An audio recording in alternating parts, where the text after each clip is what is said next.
seperti lagu yang kami panjatkan di hadapan Tuhan pada malam hari ini, demikianlah sesungguhnya hati kami di hadapan Tuhan. Kami sangat menanti-nantikan Tuhan menyapa kami. Kami sangat menanti-nantikan Tuhan menyegarkan roh kami, menyegarkan jiwa kami. Sehingga sekalipun kami harus berhadapan dengan berbagai macam tantangan, ujian dan cobaan dalam hidup, kami akan tetap kuat, kami akan terus berjuang dan kami akan berkemenangan. Karena roh-Mu yang selalu menguatkan dan menyegarkan kami. Dan sebentar lagi kami akan bersama-sama membaca kebenaran firman-Mu. Tuhan, berfirmanlah kepada kami, sapalah kami semua dengan kebenaran firman-Mu, supaya kami semakin dikuatkan, dihiburkan, dan lebih daripada semuanya itu, kami dikuduskan di dalam kebenaran firman Tuhan. Berfirmanlah kepada kami semua ya Tuhan, karena kami siap mendengar. Dalam nama Tuhan Yesus Kristus kami berdoa. Amin. Amin. Shalom jemaat Tuhan. Shalom. Mari kita bersama-sama membaca sabda Tuhan di dalam Yohanes pasal yang ke-6, ayat yang ke-24 sampai dengan 35.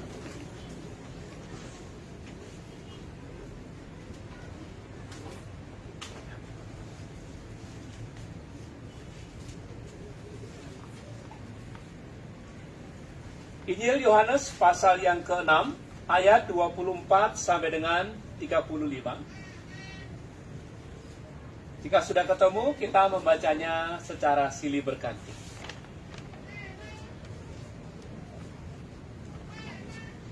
Yohanes pasal yang ke-6, ayat 24 sampai dengan 35, saya ayat 24, saudara-saudara sekalian, ayat yang ke-25, demikian seterusnya. Ketika orang banyak melihat bahwa Yesus tidak ada di situ dan murid-muridnya juga tidak, mereka naik ke perahu-perahu itu lalu berangkat ke Kapernaum untuk mencari Yesus. Ketika orang banyak menemukan Yesus di seberang laut itu, mereka berkata kepadanya, Rabi, lama engkau tiba di sini? Yesus menjawab mereka, Aku berkata kepadamu, sesungguhnya kamu mencari aku, bukan karena kamu telah melihat tanda-tanda, melainkan karena kamu telah makan roti itu dan kamu kenyang. Bekerjalah bukan untuk makanan yang akan dapat binasa, melainkan untuk makanan yang bertahan sampai kepada hidup yang kekal, yang akan diberikan Anak Manusia kepadamu, sebab Dialah yang disahkan oleh Bapa, Allah dengan yang lainnya. Lalu kata mereka kepadanya, Apakah yang harus kami perbuat supaya kami mengerjakan pekerjaan yang dikehendaki Allah? Jawab Yesus kepada mereka, inilah pekerjaan yang dikehendaki Allah, yaitu hendaklah kamu percaya kepada Dia yang telah diutus Allah. Maka kata mereka kepadanya, Tanda apakah yang engkau perbuat, supaya dapat kami melihatnya dan percaya kepadamu? Pekerjaan apakah yang engkau lakukan? Nenek moyang kami telah makan mana padamu, seperti ada tertulis, mereka diberinya makan roti dari surga. Maka kata Yesus kepada mereka, Aku berkata kepadamu, sesungguhnya bukan Musa yang memberikan kamu roti dari surga, melainkan Bapa-Ku yang memberikan kamu roti yang benar dari surga. Karena roti yang dari Allah ialah roti yang turun dari surga dan yang memberi hidup kepada dunia. Maka kata mereka kepadanya, Tuhan, berikanlah kami roti itu senantiasa. Kata Yesus kepada mereka, Akulah roti hidup, dan siapa datang kepadaku, ia tidak akan lapar lagi, dan barang siapa percaya kepadaku, ia tidak akan haus lagi. Puji Tuhan, demikian jauh pembacaan firman Tuhan. Berbahagialah setiap kita yang membaca, merenungkan dan melakukan sabda Tuhan itu di dalam kehidupan kita setiap hari. Jemaat sekalian, sebelum kita membahas teks kita hari ini, saya mengajak kita semua mengingat apa yang kita pelajari di minggu yang lalu. Di minggu yang lalu kita belajar di ayat yang pertama sampai dengan ayat yang ke-15, satu peristiwa di mana Yesus Kristus mengubah 5 roti dan 2 ikan menjadi makanan yang cukup banyak untuk memberi makan sampai kenyang kepada 5.000 orang lebih, dan tidak terhitung wanita dan tidak terhitung anak-anak. Nah, saudara-saudara, dari teks pasal 6 ayat 1 sampai dengan 15, setidaknya kita kemarin belajar banyak hal. Yang pertama, saudara-saudara, tidak semua orang yang datang kepada Kristus, yang datang beribadah, itu memiliki motivasi yang benar. Tidak semua orang yang datang beribadah mencari Yesus katanya, memang sungguh-sungguh pengen bertemu dengan Yesus. Tapi ada yang datang beribadah karena apa? Karena pengen melihat mujizat. Pengen menyaksikan karya Tuhan yang besar. Pengen menyaksikan demonstrasi kuasa Tuhan. Percaya dia? Tidak. Karena datangnya hanya pengen menyaksikan dan berkata, Yesus itu hebat.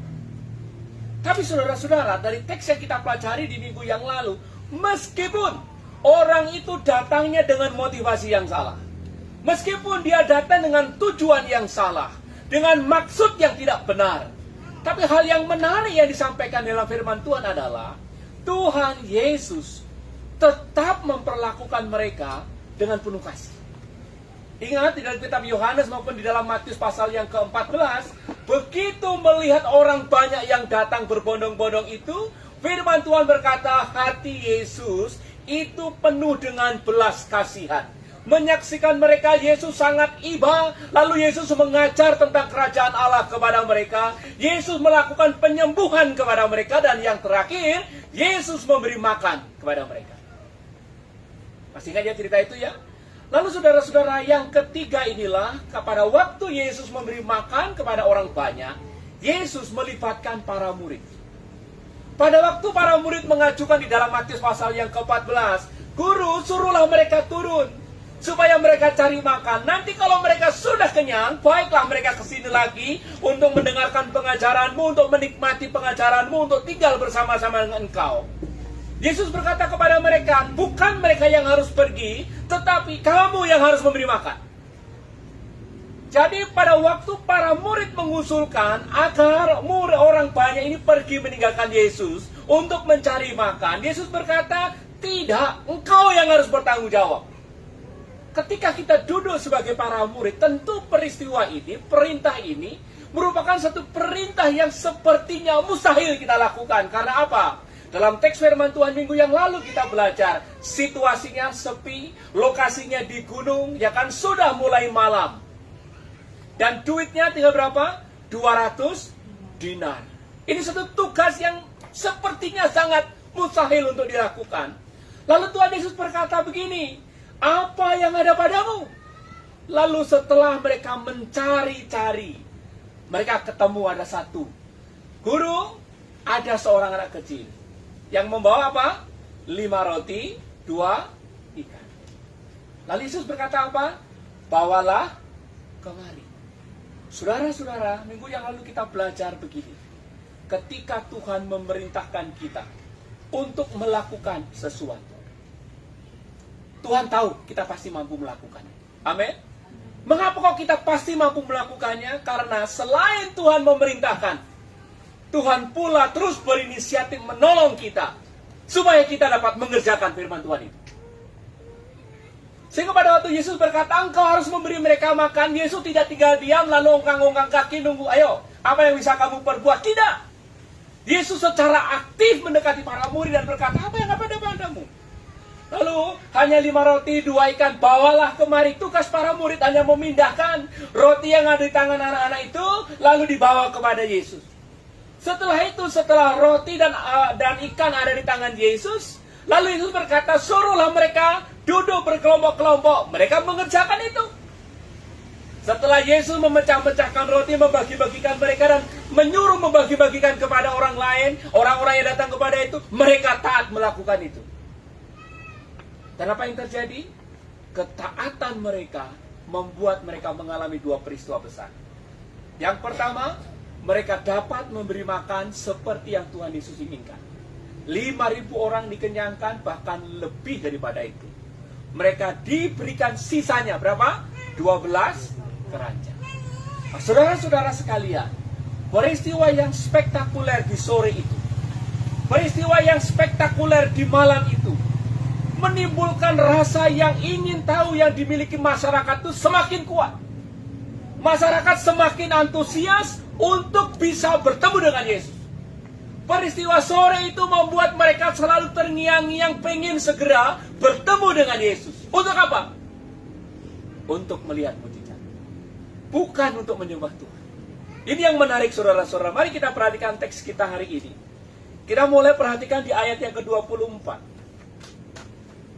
Di dalam ayat 24 dikatakan ini, ketika orang banyak melihat bahwa Yesus tidak ada di situ.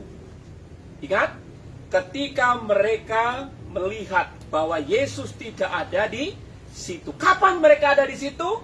Ayat 22 berkata, pada keesokan harinya. Jadi saudara-saudara, ternyata malam itu setelah mereka menyaksikan mujizat, mereka pulang ke rumahnya pagi-pagi, mereka sudah datang lagi ke tempat itu berharap bisa bertemu dengan Yesus. Bisa bertemu dengan Yesus. Tapi begitu mereka tidak mendapati Yesus, mereka menjadi panik.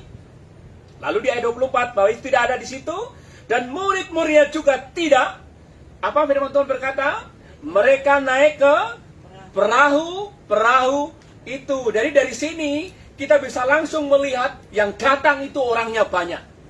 Karena perahu yang ditumpangi itu bentuknya jamak. Mereka pergi kemana saudara-saudara? Lalu berangkat ke Kapernaum untuk mencari Yesus. Jadi peristiwa mujizat itu menarik mereka untuk terus mencari Yesus. Tapi ada yang menarik saudara-saudara. Mereka bukan untuk menyembah Yesus. Motivasi mereka tetap untuk mencari Yesus untuk kepentingan diri sendiri. Di ayat yang ke-26, Yesus langsung menegur mereka. Yang ditegur Tuhan itu apa? Bukan semangatnya. Bukan usahanya mencari Yesus. Bukan perjuangannya mencari Yesus. Yang ditegur oleh Tuhan Yesus apa? Motivasinya yang tidak kunjung berubah. Perhatikan ayat 26. Firman Tuhan berkata, Yesus menjawab mereka. Pada waktu itu di ayat 25, mereka berkata, Rabi, bila manakah engkau tiba di sini? Kata Rabi, bila manakah engkau tiba di sini, itu dalam teksnya itu menggambarkan mereka itu kagum, mereka itu kaget. Mereka itu berkata, Rabi, kapan engkau sudah tiba di sini? Rabi, berapa lama engkau sudah sampai di sini? Kok pagi-pagi sudah ada di sini? Jadi di tengah-tengah kekaguman mereka melihat Yesus sudah ada di Kapernaum, Yesus langsung menegur mereka. Apa yang ditegur mereka? Ayat 26, Aku berkata kepadamu, sesungguhnya kamu mencari aku bukan karena kamu telah melihat tanda-tanda. Melainkan apa di sana? Mari kita baca sama-sama. Karena kamu telah makan roti itu dan kamu alasan mereka begitu bersemangat ingin bertemu dengan Yesus Kristus adalah karena mereka telah menyaksikan dan menikmati mujizat yang datangnya dari Tuhan. Dan mereka ingin terus-menerus menyaksikan dan menikmati mujizat dari Tuhan. Tanpa pernah mau mengerti maksud dan tujuan mujizat itu dilakukan. Saya ulang sekali lagi. Mereka begitu bersemangat mencari Yesus. Tujuannya sama. Apa itu? Mereka pengen melihat mujizat. Mereka pengen terus menikmati mujizat. Kalau tadi pagi saya cerita itu kecanduan mujizat. Tanpa pernah mau mengerti mengapa Tuhan melakukan mujizat itu. Sekali lagi saudara-saudara, di balik sikap dan semangat mereka yang begitu antusias, terkandung motivasi yang tidak berfokus kepada Tuhan, tapi fokusnya kepada siapa? Diri sendiri. Yesus Kristus menegur mereka. Mengapa Yesus menegur mereka? Pelajaran yang pertama, karena motivasi yang salah, tujuan yang salah dapat membuat kita buta atau tidak sanggup melihat apa yang sesungguhnya yang sangat penting untuk kita ketahui. Sekali lagi, motivasi yang salah itu dapat membutakan kita atau dapat membuat kita tidak mengerti apa yang sesungguhnya sangat penting untuk kita tahu. Mari kita perhatikan mujizat yang dilakukan oleh Yesus terhadap 5 roti dan 2 ikan. Sesungguhnya itu sudah menjadi encoding bagi orang banyak yang menyaksikan pada waktu itu, bahwa hanya Tuhanlah yang bisa mengerjakan itu.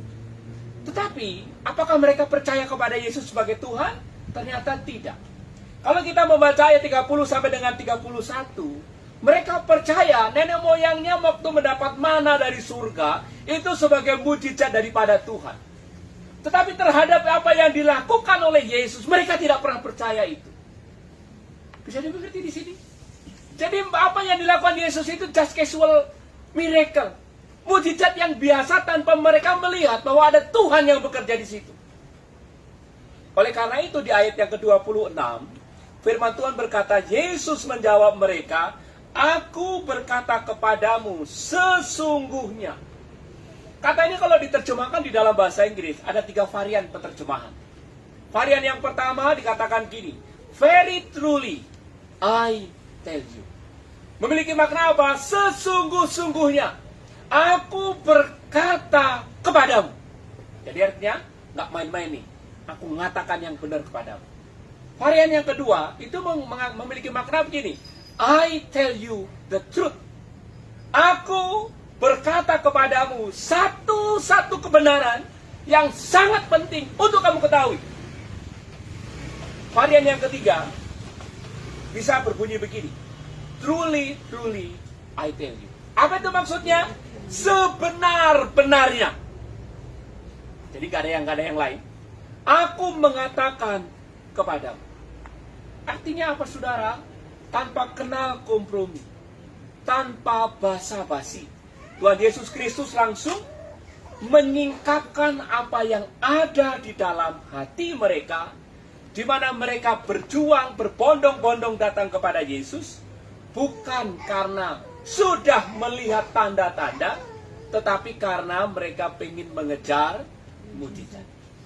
Ayat 26 kata tanda-tanda itu diterjemahkan dari kata semeon. Apa itu artinya?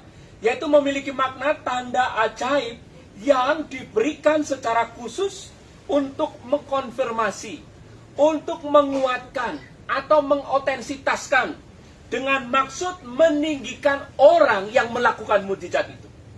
Inilah yang dikoreksi oleh Tuhan Yesus, saudara-saudara. Mereka dengan penuh semangat mencari Yesus Kristus oleh karena telah menikmati mujizat, makan roti dan menjadi kenyang.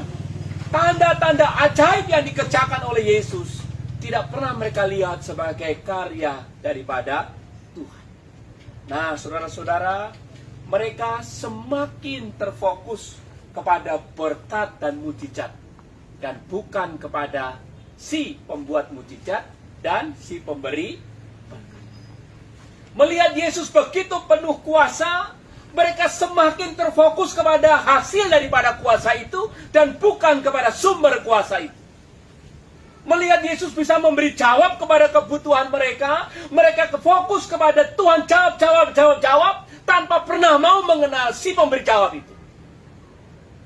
Itulah yang dikatakan Tuhan, truly, truly, I tell you.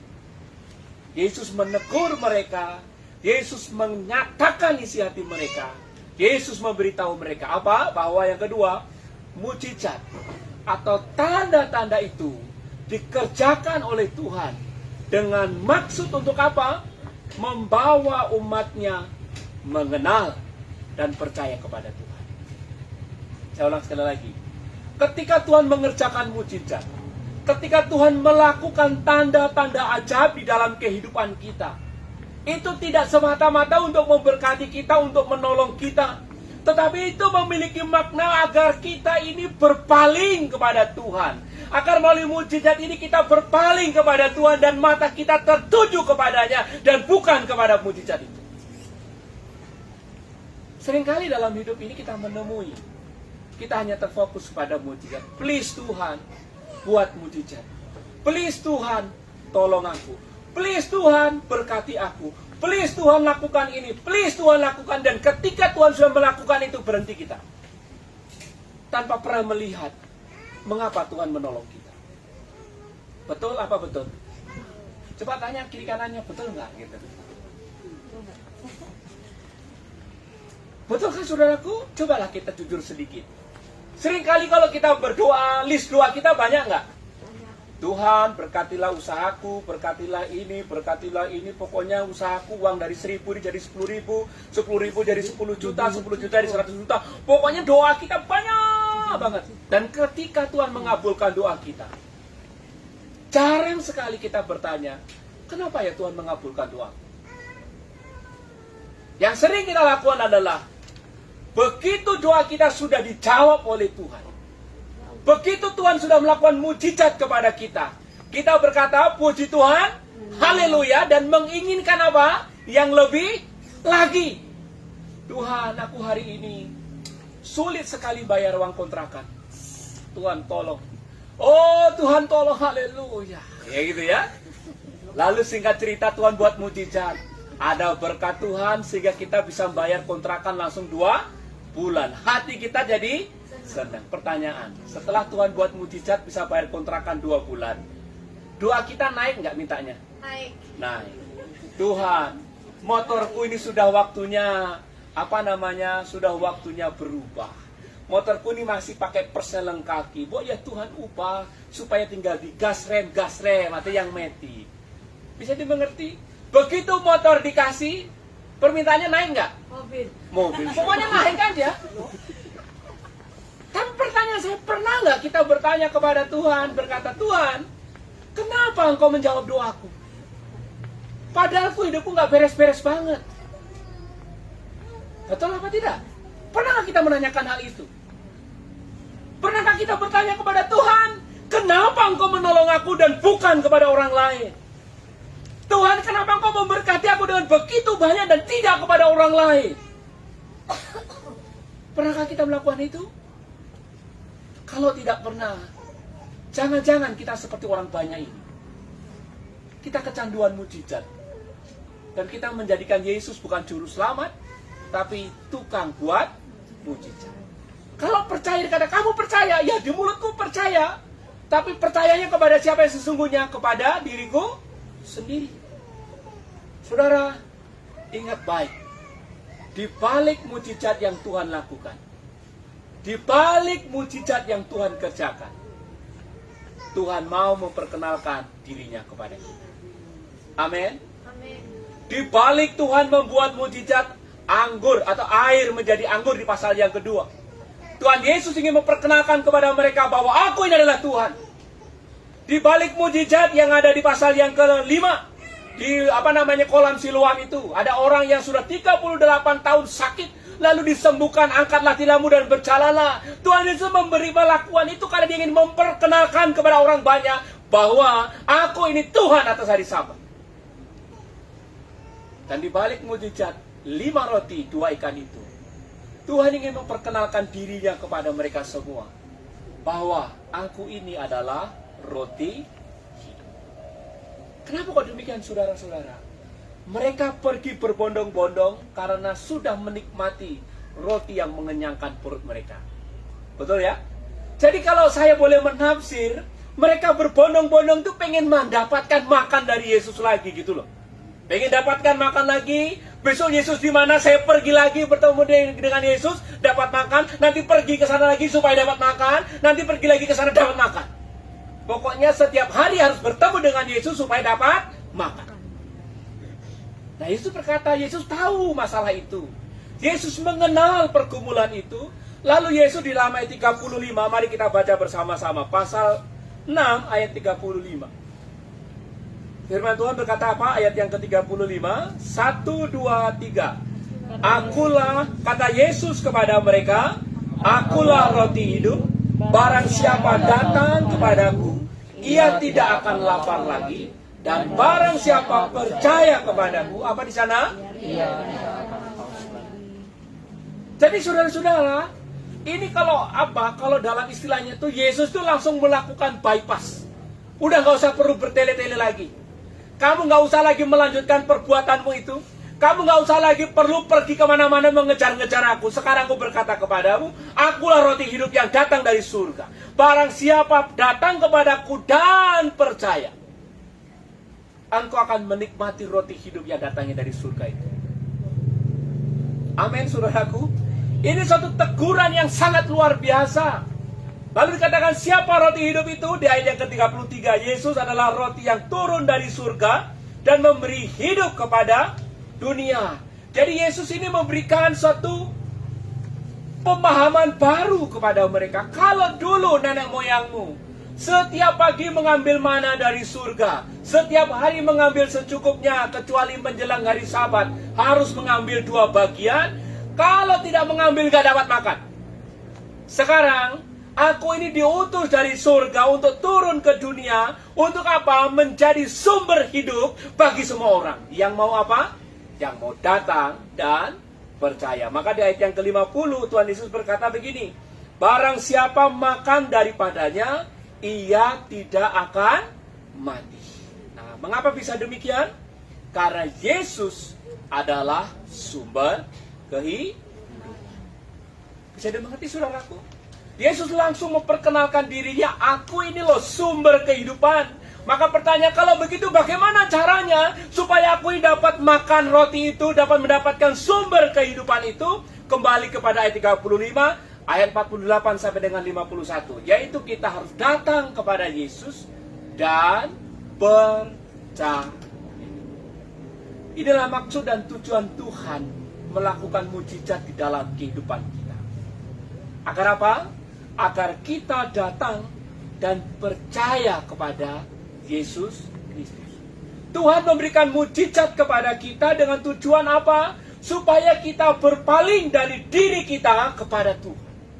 Supaya kita berpaling dari masalah kita, dari kesulitan kita, dari himpitan hidup yang kita alami kepada Tuhan yang besar itu. Itulah maksud Tuhan membuat mujizat. Tadi pagi saudara-saudara di chapter yang lain, saya itu membuat suatu pertanyaan-pertanyaan lucu begitu.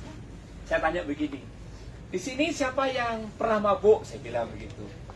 Dan hampir semua tersenyum-senyum karena ternyata ya khususnya yang cowok-cowok itu hampir semua punya pengalaman mabuk. Oh ya, senang, saya senang.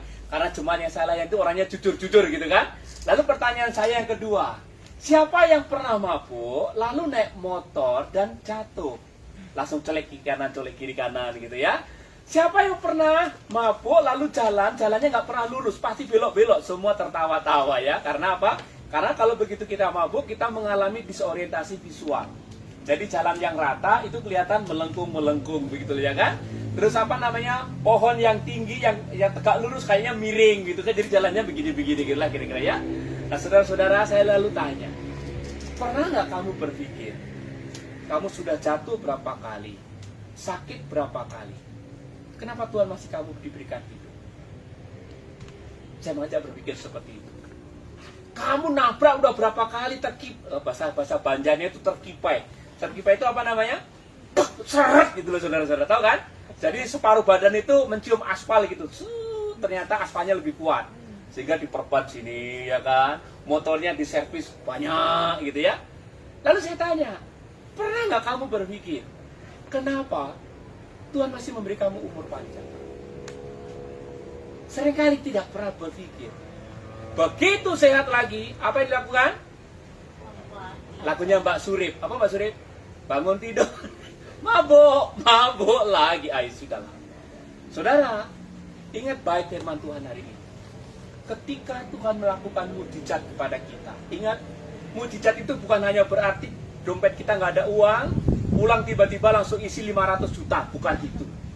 Pada waktu kita bisa menghirup udara segar, masih bisa beribadah bersama-sama, masih bisa mencium bau daun-daunan, masih bisa mencium bau tanah yang terkena hujan, itu mujizat terbesar daripada Tuhan.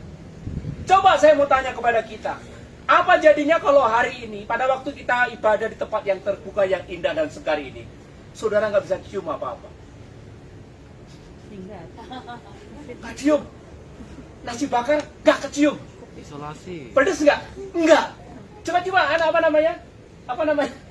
Minyak kayu putih nggak kecium. Saudara-saudara, ketika indera perciuman kita hilang, apa yang terjadi? Isolasi. Panik nggak? Panik nggak? Langsung pakai masker 10, 1, 2, 3, 4 pulang. Bye-bye, karantina dulu.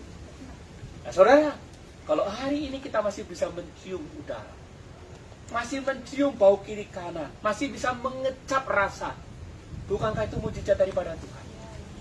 Pertanyaannya, pernah nggak kita tanya sama Tuhan? Tuhan, kenapa kau masih memberikan kepadaku panjang umur dan hidup seperti sekarang ini? Atau yang sering kali kita lakukan, Tuhan, kok masalahku banyak banget? Tuhan, kok pergumulanku banyak banget? Betul apa betul? Betul ya? Tapi coba bayangkan kalau Tuhan berkata, ya sudah, sekarang pilihanmu di mana? Kamu nggak mau punya masalah? Iya Tuhan nggak mau, ya sudah kamu mati aja mau? Mau nggak? Nggak mau. Kan repot kan kita ini? Ngakunya punya masalah. Diajak pulang ke surga? Nggak mau. Tapi ngatakan apa? Di surga itu tempat yang sangat bohong berarti. Diajak pulang pada nggak mau, ya kan? Tadi saya ngomong sama siapa ya? Jadi, kenapa sih kok kita ini nggak mau diajak pulang ke surga? Saya bilang sambil bercanda. Jawabannya sederhana kok. Apa? Karena kita ini masih menikmati berbuat dosa. Saudaraku, hari ini firman Tuhan mengajar kita. Kalau Tuhan masih melakukan mujizat kepada kita, di tengah-tengah banyak orang yang tidak ada pekerjaan, kita masih bisa punya pekerjaan. Di tengah-tengah orang yang tidak bisa makan dengan cukup, kita masih bisa makan cukup. Di tengah-tengah orang yang jualan sulit sekali, kita masih lancar berjualan. Itu mujizat daripada Tuhan. Dan tugas kita adalah bukan terfokus, terpaku kepada mujizat yang sudah Tuhan kerjakan itu. Hati kita tidak boleh melekat kepada mujizat itu, tetapi harus kepada Tuhan. Tuhan, Engkau sudah memberkatiku dengan begitu baik. Apa sesungguhnya yang ingin Kau kerjakan dalam kehidupan? Amin. Kiranya ini terus memotivasi kita, saudara. Saya rindu kita tidak menjadi jemaat yang anak-anak terus, yang setiap hari mengejar mujizat. Karena apa? Kalau kita baca ayat 29 dan seterusnya itu, begitu kita punya Yesus, begitu kita memiliki Yesus Kristus, kita bukan hanya memiliki mujizat, kita memiliki sumber mujizat itu. Begitu kita memiliki Yesus, kita bukan hanya memiliki berkat, tetapi kita memiliki sumber berkat itu sendiri. Amin. Begitu kita memiliki Yesus, kita tidak lagi harus mencari hidup, tetapi kita beroleh sumber hidup itu sendiri.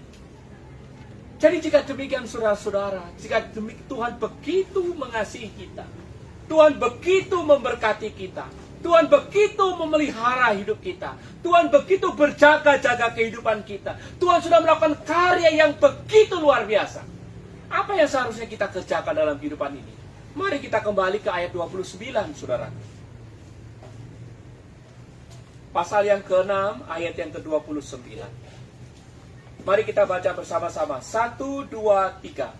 Jawab Yesus kepada mereka, inilah pekerjaan yang dikehendaki Allah, yaitu hendaklah kamu percaya kepada Dia yang telah. Saudara, inilah tugas kita yang paling utama sebagai murid Kristus. Tugas utama kita sebagai murid Kristus cuma satu: percaya kepada Yesus. Amin. Nah, coba ingatin kiri kanannya, percaya Yesus. Ngomongnya sambil diancam juga boleh gitu ya. Sambil pasang muka serem, percaya Yesus. Ini tugasnya orang yang sudah percaya kepada Yesus. Karena apa? Hidupmu sudah dijamin oleh Tuhan. Kau tidak lagi perlu meminta-minta berkat kepada Tuhan, karena begitu miliki Yesus, Tuhan tahu yang kau butuhkan. Dalam kelas katekisasi kemarin, saya mengajak topik doa Bapa Kami. Ada hal yang menarik di topik Bapa Kami itu. Tuhan Yesus berkata, kalau kamu berdoa, jangan seperti orang munafik. Tentang caranya, tentang motivasinya, maupun seperti orang-orang yang tidak mengenal Tuhan tentang isi doanya, tentang metode doanya, yang harus bertele-tele dan mengucapkan kata-kata yang tidak perlu. Mengapa kau tidak boleh seperti orang munafik dan tidak boleh seperti orang yang tidak mengenal Allah? Di ayat yang ke-8 Matius pasal 6 disebutkan, karena Bapamu yang di surga itu sudah mengetahui yang engkau butuhkan, bahkan apa? Sebelum mulutmu mengal. Jadi kalau Tuhan yang dahsyat itu, Yesus yang hidup, Yesus yang berkuasa, Yesus yang punya kuasa atas surga dan bumi itu, sudah tinggal bersama-sama dengan kita. Apalagi yang mau kita butuhkan selain kita percaya kepada Yesus? Selain kita menyerahkan seluruh hidup kita kepada Tuhan. Selain kita mengabdikan seluruh hidup kita kepada Tuhan. Amin. Jadi saudara-saudara, mari saya mengajak kita semua malam hari ini untuk memikirkan dua hal. Yang pertama, jangan lagi berfokus kepada diri kita. Jangan lagi berfokus kepada masalah dan kesulitan yang kita hadapi.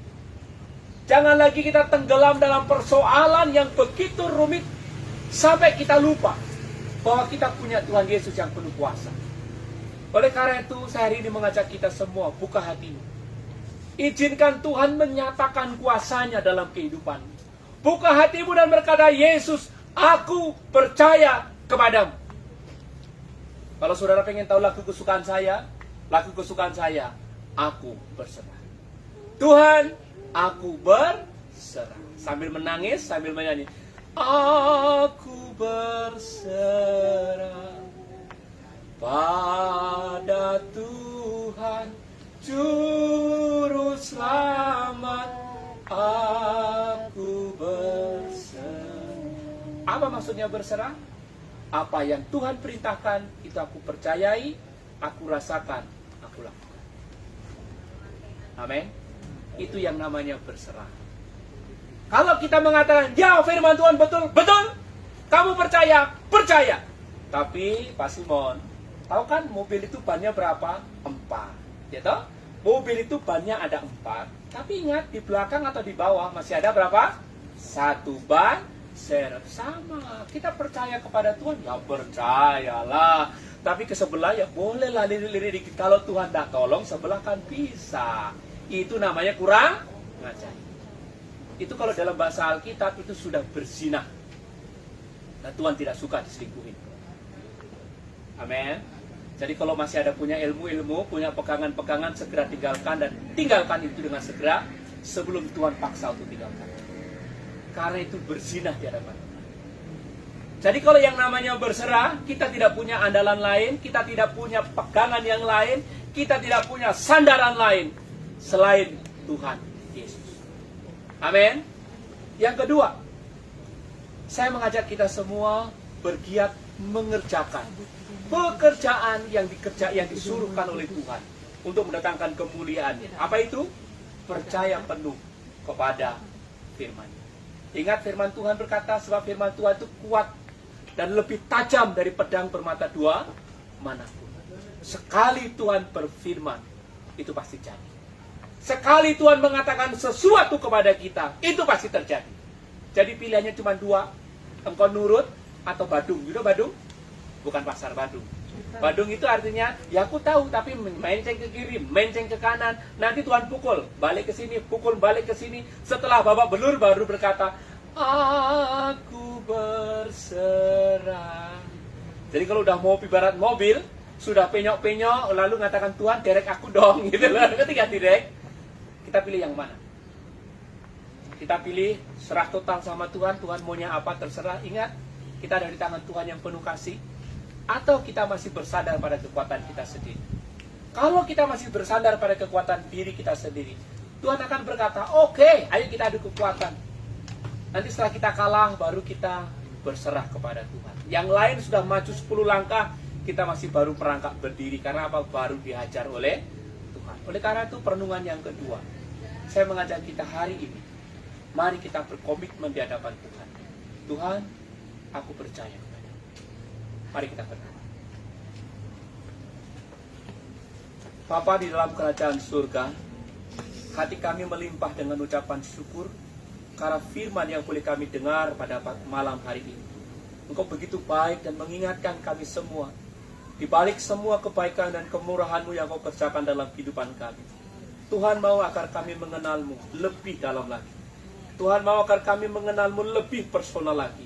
Itulah sebabnya Tuhan, tolonglah kami supaya dalam anugerah-Mu, di dalam kasih-Mu, kami boleh menghitung hari-hari hidup kami, mengucap syukur, memahami isi hati Tuhan, sehingga setiap waktu kami hanya bekerja bagi kemuliaan nama Tuhan, percaya penuh kepada Tuhan. Dalam nama Tuhan Yesus Kristus kami berdoa. Amin.